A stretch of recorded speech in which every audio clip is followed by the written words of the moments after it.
turun nggak apa-apa. Iya, ini udah cukup panjang.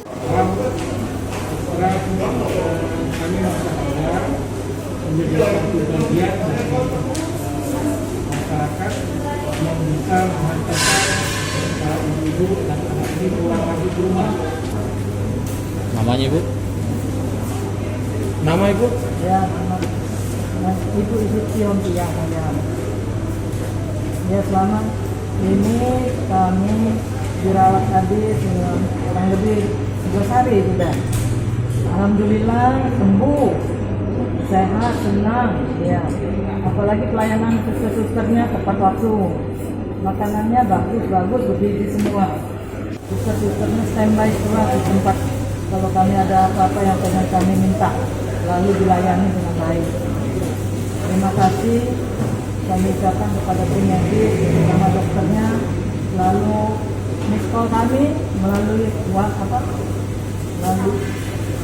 WA-nya ya memonitor kami selama kami berada di rumah sakit Suami.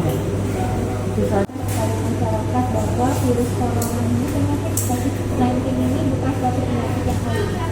Jadi ketika kita ada gejala, ketika kita merasa kontak dengan pasien yang terkonfirmasi, maka segeralah memeriksakan diri. Yang kedua, tetap walaupun kita sudah menjaga diri kita juga, kita tetap harus menjalankan protokol kesehatan kita, tetap pakai masker, jaga jarak, dan sering cuci tangan. Terima kasih. COVID ini kalau memang tetap deteksi dan akan cepat juga disembuhkan. Jadi artinya boleh setiap orang kita screening di sini untuk menentukan apakah dia OTG, ODP atau PDP. Nah, tahu kan di rumah sakit ya. Satu. Kemudian memang kita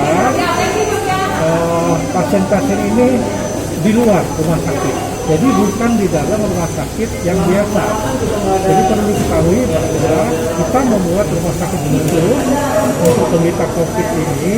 Jadi yang berada di luar, di lapangan parkir dan juga di samping sisi rumah sakit. Jadi, setiap 3 jam dilakukan disinfektan di semua lini, dari tempat duduk, lift, tombol-tombol, eskalator, tanahnya, semua alat penunjang kayak CT scan, MRI itu setiap 3 jam kita disinfektan. Dan kalau malam pada saat sepi semua, kita juga mengadakan full disinfektan ke seluruh ruangan. Jangan lupa subscribe, share, komen, dan like ya.